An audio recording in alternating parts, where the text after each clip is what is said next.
We're starting with homework 5, question 4, building sensor installation.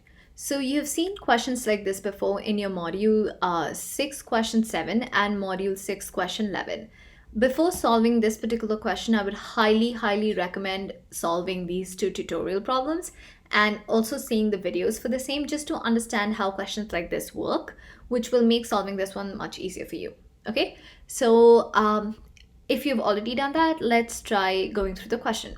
The matrix force data is an n1 by n2 matrix with each data point representing the force acting on the face of a building. Okay, so I made a force data. This is n1 times n2, so n1 number of rows, n2 number of columns, and each of these elements represents the force acting on that face of the building.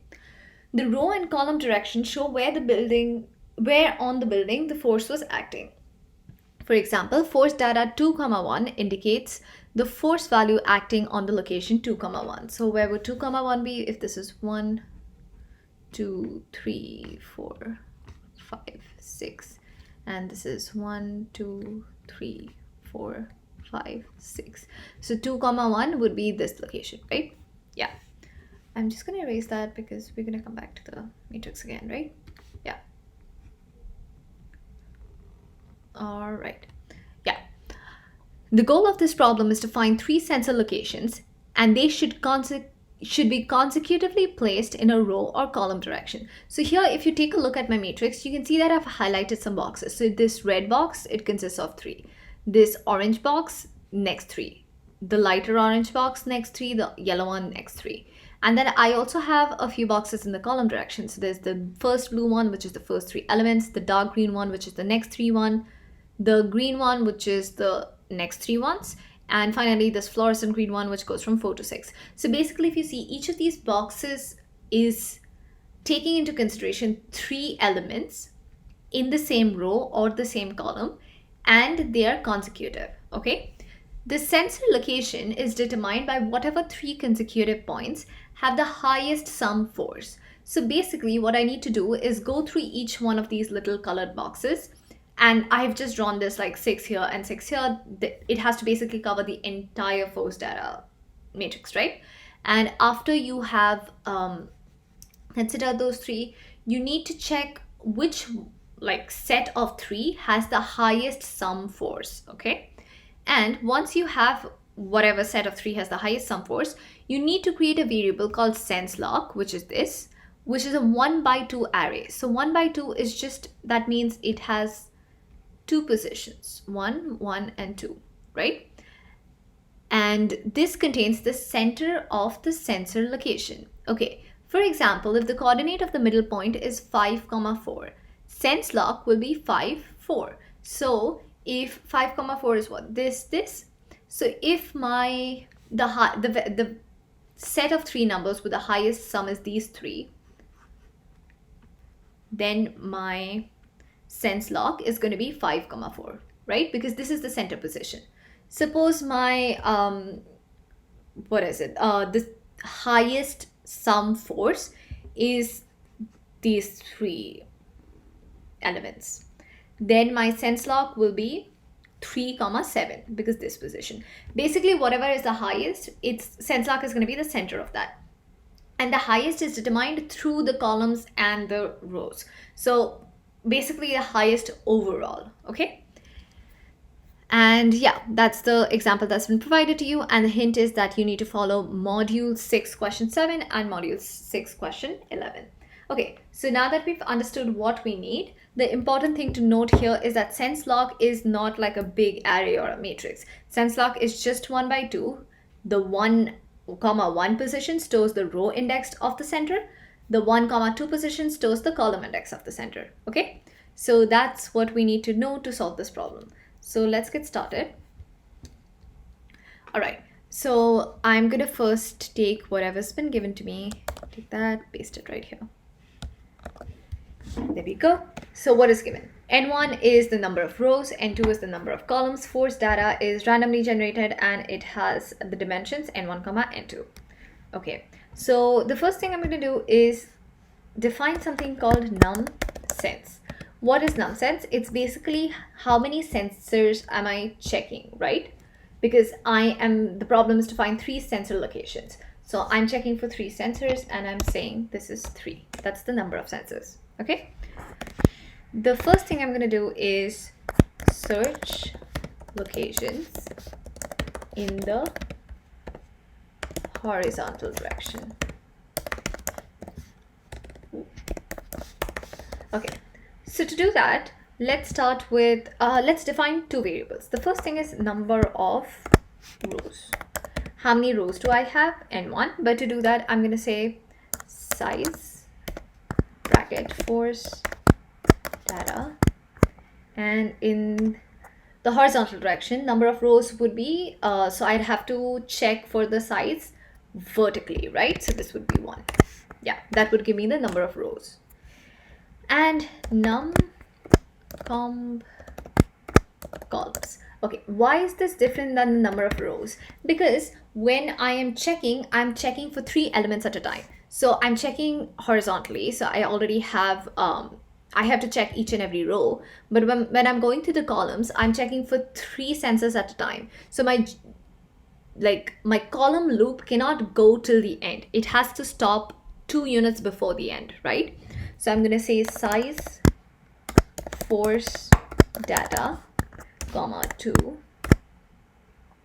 minus num sense, which is 3, plus 1. This is similar to something you have done during your word search puzzles, right? So it's pretty much the same logic. So now I'm going to define my max force as 0 at the very beginning, because I don't know what my max force is. It could be anything. Let's start by making my I loop. For I equals 1 to num rows. Okay. Now my test row. So basically what I'm going to be doing is starting from the first row, going to the last row, and my test row, every time I'm going to be isolating a single row, because I just want to loop through that entire row, check everything, and then move on to the next row. Okay. So I'm going to say test row is force data I comma all rows, ith row, all columns. So that's just the first row, right? So that is my test row. And now my JJ loop. For JJ equals 1 to what's the variable name? Num comb calls. Oh, sorry, I did. Yeah. Okay, that's my JJ. Now what do? What is my test force set? Like, what is the set of sensors that I'm testing? So my test force set is equal to, it is equal to like elements from my test row. So I'm going to say test row. And what positions are these elements in? They start at JJ and they go till JJ plus num sense, so JJ plus 3 minus 1, right? Also once again, this logic is similar to what you've seen in your word puzzle solves before. Okay, so this is the set of elements that you are testing. So test for set equals test row, which is this row, the ith row, and the range starts at JJ, goes to JJ plus num sense minus 1, right? So now I need to find the sum of test force actually. What is sum test force? It is the sum of test force set. All right, so this, and that's it. Now what do I need to check? I have to check if sum test force is greater than max force. Oh, sorry, I forgot an underscore. If this is true, then my sum test force becomes my max force. So max force equals sum test force, right? And what is my sense lock? My sense, sense, I hope I'm spelling this right, 1 second. Yeah, it is sense without any. Sense lock becomes II in the row position, right? This is the row position is II because that's the row we're testing. What is my column position? My column position is JJ plus 1. Does that make sense? Yeah. Another way to do that is, instead of saying jj plus 1, I can also say jj plus ceil of num sense divided by 2 minus 1. So num sense is 3, 3 divided by 2 is 1.5, ceil of that is 2, so jj plus 2 minus 1, which is the same as jj plus 1 in this scenario. Okay, you can write either. I'm going to leave it at this, but for this particular question, it just means jj plus 1. Okay, so here now I'm going to end my if statement, end my for statement, end my other for statement. So this is all for searching in the horizontal direction. Now I have to search in the vertical direction again, because I have finished looking through all the rows, but I still have to look vertically, right? So right now, what did I do? I looked like this. So I also need to look this way. So for that, I'm going to copy the code again. This time it is vertical. Oh, sorry. All right. I am pretty much gonna copy the whole code for the horizontal direction, and then I'm gonna be making some changes.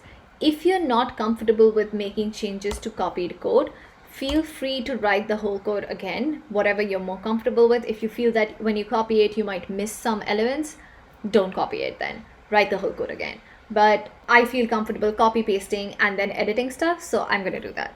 Okay, so the first thing I'm gonna be changing is, instead of num rows, I'm gonna be changing it to num calls. And from 1, I'm going to change it to 2. Now from numcomp calls, I'm going to change it to rows. And this is going to be size, force data, and this is going to be 1. And the rest of it stays the same. Okay, now max force. Okay, here I'm not going to say max force is equal to 0. Why? Because max force already has a value after this whole loop, right? We don't want to change any of that. So here we directly start with the I loop. For I, it starts at 1, it goes to num calls this time, right? We're going through the columns. Test row becomes test call, so this will become call. Force data becomes I, instead of II comma all, it becomes all comma II, right? Once again, if you are not comfortable with editing the code, go ahead and write the code fresh, like all new. Okay, so now for jj becomes 1 to num com rows. So I'm going to change that to rows. Okay, my test for set, okay, this becomes test. Oh, 1 second. This becomes my test call. Yeah, this becomes my test call, and this starts at jj, goes to jj plus numsense minus 1.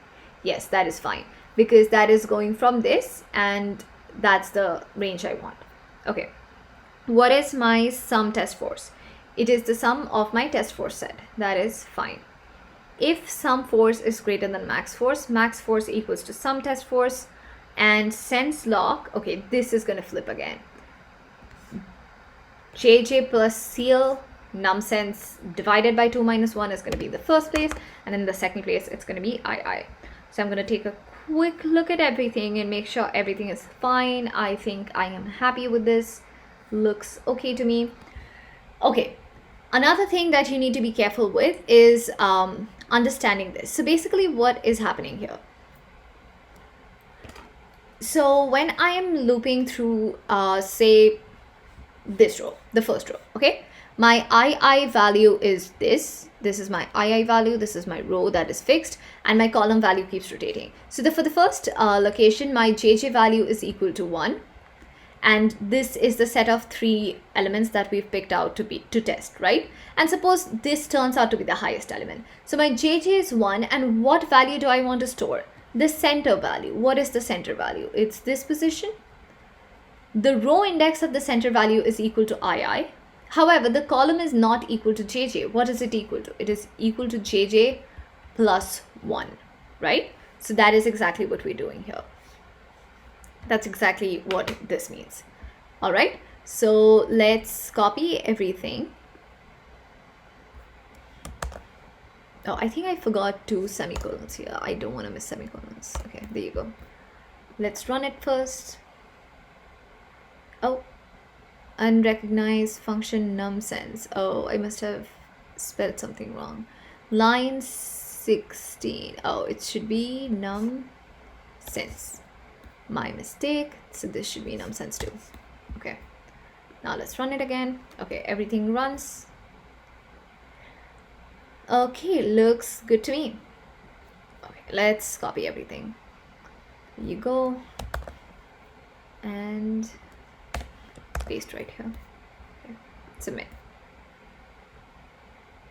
Uh-oh. Unrecognized function of variable numsense.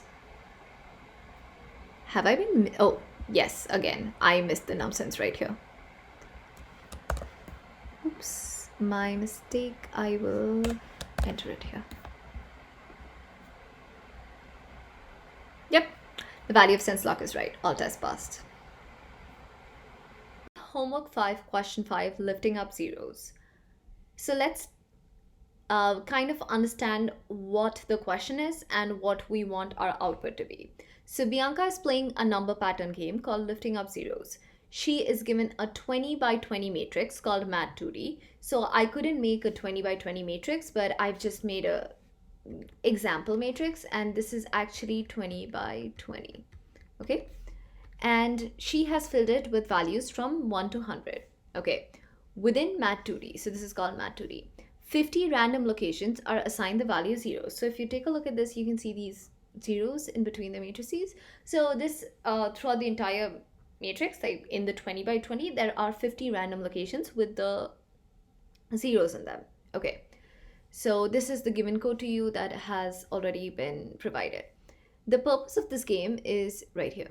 Okay, the purpose of this game is to move all zeros in each column of Mat2D all the way to the top of the corresponding column. So basically, at the end of the game, I want, like, suppose these are the only 3 zeros in the first column. I want 1, 2, 3 to be at the top here. So it would be 1, 2, and 3. That would be zeros.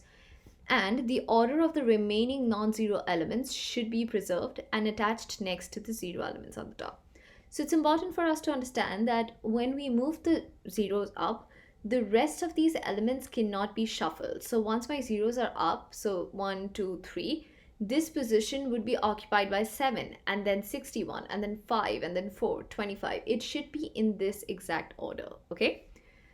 Create a variable called new mat2d, where the zeros in mat2d are lifted up to the top as described. So it's really important to keep in mind that the rest of the numbers cannot be ascending or descending, which is why we're not gonna use the sorting techniques in this particular question, because we don't want it in a particular order. We want it in the exact same order as the given question, okay? So what are we gonna do about it? So since we cannot use sort, let's think of it in a different way. The first thing I will be doing with this question is isolating each column.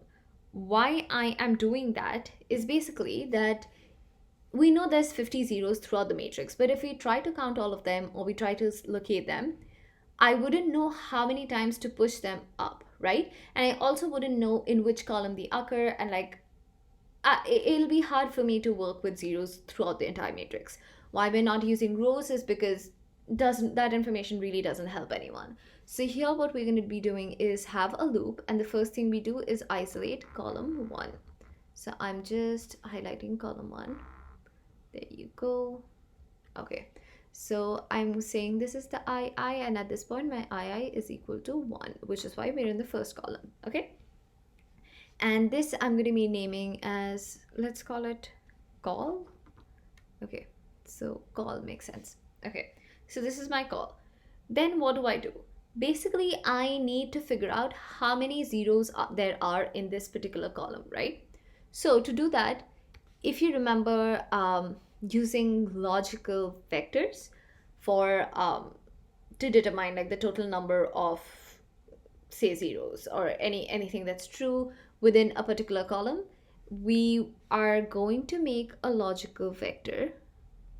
So this is going to be called, let's call it LG vec.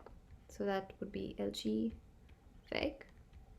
And what is LG_vec basically? LG_vec is the positions wherein call double equal to 0. So what is that basically? What is this going to achieve? It is going to tell me which positions in call are is a 0, and it's going to have a logical 1 at those positions. This is obviously a 20 by 1 logical vec at this point. However, I'm not writing all 20, I'm just writing the ones you can see in front of you right now. Okay, so in logical vec, which positions are going to be 1? So this one, okay, let me write that in blue. This one, because this is the third digit and you see a 0 here, this is one going to be a 1. This one is going to be a 1. And this one's going to be a 1, right? The positions where we have 0. Everything else is going to be a 0. So assuming that there's no other zeros in this particular column, or even if there are, how do I get the total number of zeros in column 1? By taking a sum of logical vec, because it's going to add 1 plus 1 plus 1. So here 3 zeros, yes. So if I take sum of LG_vec, that's going to be giving me a number, and I'm going to, let's say, call it num_z, right? That is giving me how many zeros there are in that particular column. So at this time, it is column 1 because II is equal to 1, okay? Now what do? I know that my first column has, in this situation, 3 zeros. So at the very beginning, we will define new match 2D, which is what we want from our solution, and fill it all up with zeros. Now that I've already filled it up with zeros, I'm going to focus on just the first column here too. So this is also the ith column at this point, right? You have I equals to 1 going on right now, and this is my ith column. So here, what am I going to focus on? I know that in the first column of my new mat 2D, I need num_z number of zeros. So in this point, it's what, 3? So this would be a 0, this would be a 0, this would be a 0. So where would I start filling up my numbers from? This position, this is my important position. This is where the actual numbers would start filling up. So if this was 1, 2, this was num_z, that's 3 at this point. This index is num_z plus 1, right? So I will start filling up at num_z plus 1, and I'll go till the end of the ith column in new mat 2D, right? And what do I fill this up with? I need to fill it up with all the non-zero elements of call basically. So 7, 61, 5, 4, 2, 25, etc. So if I think about it, this LG_vec gave me the positions of the 0 elements. So what if I wrote something like not LG_vec? What would that give me? Wouldn't that just give me the positions of all the non-zero elements, because LG_vec is basically not the 0 elements? So let's make that clear. So this is a 0, this is going to be a 1. This is a 0, this is going to be 1. This is 1, 0, 1, 0, 1, 1, 0. So these are the positions of the elements in call which are non-zeros. So now if I fill new mat 2D with call of not LG_vec, I'm gonna get these numbers. So from num_z plus 1 onwards, it is going to be replaced by, oops, sorry, deleted a bunch of my lines. Just gonna redraw them. Okay, so here the first thing that's gonna be there is this one. So 7, right? So 7, then 61, then I think it's a 5. Yeah, it's a 5, then there's a 4. So this way I retain the order of my initial values in mat 2D. Okay, so now that we have the concept, we know what we're going to be doing. We know that we need to isolate the column, then we need to make this logical vector that checks like if where the values are 0, it checks how many values are 0, and those values it leaves in num_mat2d. Num_mat2d is initially just full of zeros, so it doesn't do anything to those numbers, and starting from the number of zeros plus 1th index till the end, we fill it up with all the non-zero elements of that column by using the not LG_vec. Okay, So now let's use that knowledge to write our code. Okay, so I'm gonna take the given code right here, copy it, and paste it. As you can see, I've already named my function, my code as lifting up zeros. Okay, so first I do is here I'm gonna decide the size of my mat2d. So this is gonna help me loop through all the columns. So I want n size bracket mat2d comma 1. Okay.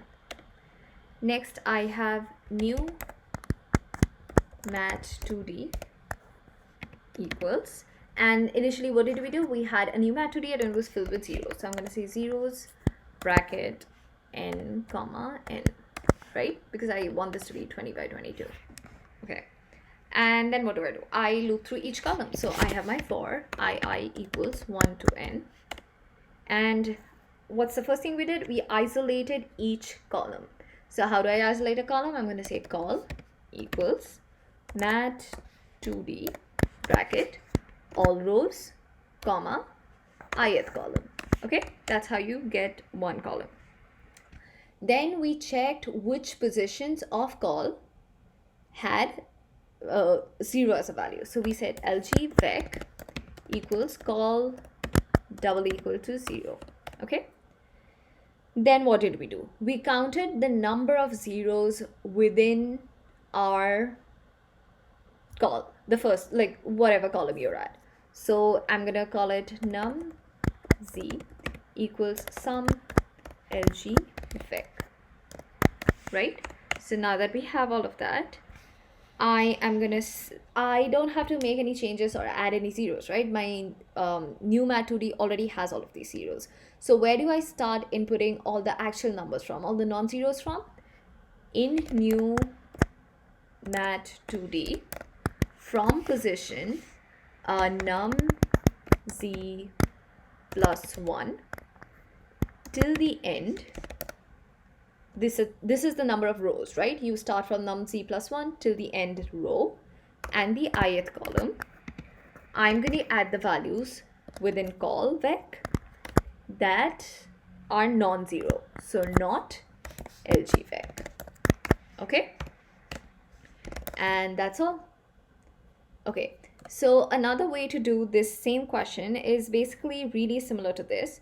So I'm gonna show you just like a slightly different variation. So here I'm gonna have all of these same lines, and then after this, instead of doing num z equals sum, what I'm gonna be doing is I'm gonna say new mat2d all rows ith column is basically the concatenation, so like the vertical concatenation of col lg_vec vertically concatenated with col not lg_vec. So what is that doing basically? Col lg_vec is basically all the zeros, and call not lg_vec is all the non-zero numbers. So it's basically concatenating them vertically, so it's one on top of the other. So you have all the zeros first, and then you have the non-zeros. So I'm going to comment this out first and run it. And let's see the output. So I'm running it. Okay, let's look at new mat2d. Okay, do you see how all the zeros have been pushed up here? So it looks correct. Great, I'm gonna cross this out.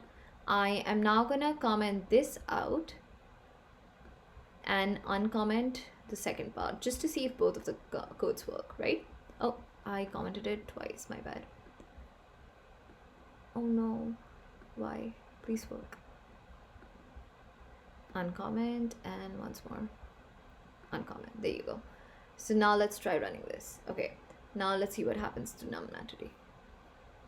There you go, all the zeros have been pushed up here too. Okay, so both of these codes work. You can use either one, whatever you're more comfortable with.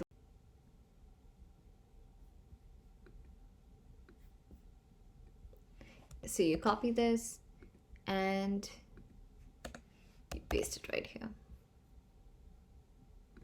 There you go. All right,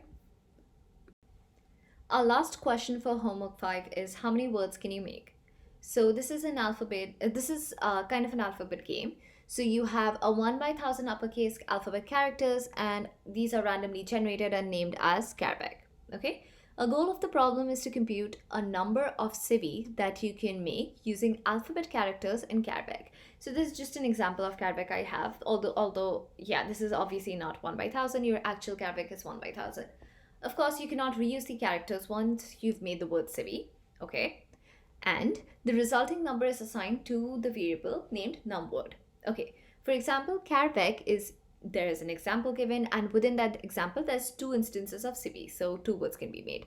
And there's another one where you have only 1 civi that can be made. So let's take a look at my example. So this is my supposed Carbeck, so I'm just going to call it Carbeck here.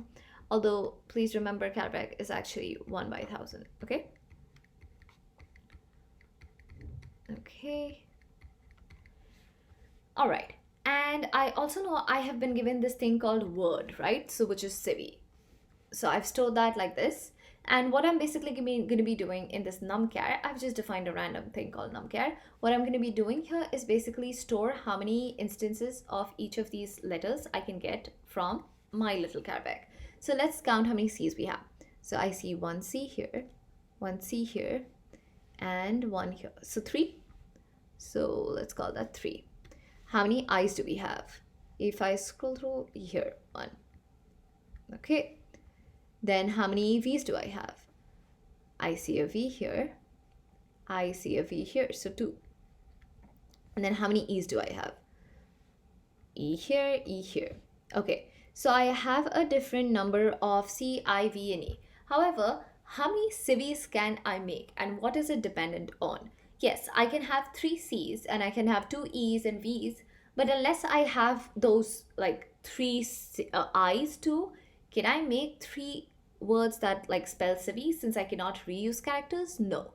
So the number of civis I can make is basically dependent on the minimum, right? Which in this case is I. And in any case, it's basically the minimum amount of like occurrences of that particular letter, and that's the number of times you can actually spell civi. Okay, so that's basically what we're trying to do with our code. So let's get started. Oh, I think I have my output from the previous time. Let's clear that. Okay, there we go. I have a 1 by 1000 uppercase, yes, and everything. This is my 1 by 1000 uppercase, and this is my word civi. So I'm going to copy those. I am going to paste them right here. What is the first thing I do? The first thing I do is introduce the numchar, because this numchar hasn't been defined by the question, so I'm going to make a numchar. So I'm going to say numchar. This is just number of characters. That's why I've named it numchar. And I'm going to call that zeros. And what's the size? 1 comma, oops. 1 comma, I know it's 4, but I'm just going to say numeral word. Okay, because that's going to be 4 too, right? Okay, then what do?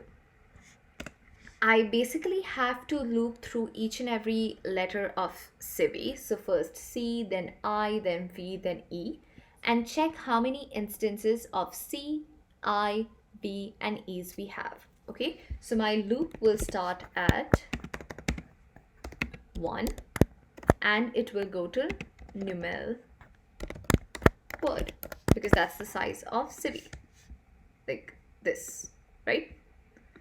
So that's basically going from 1 to 4.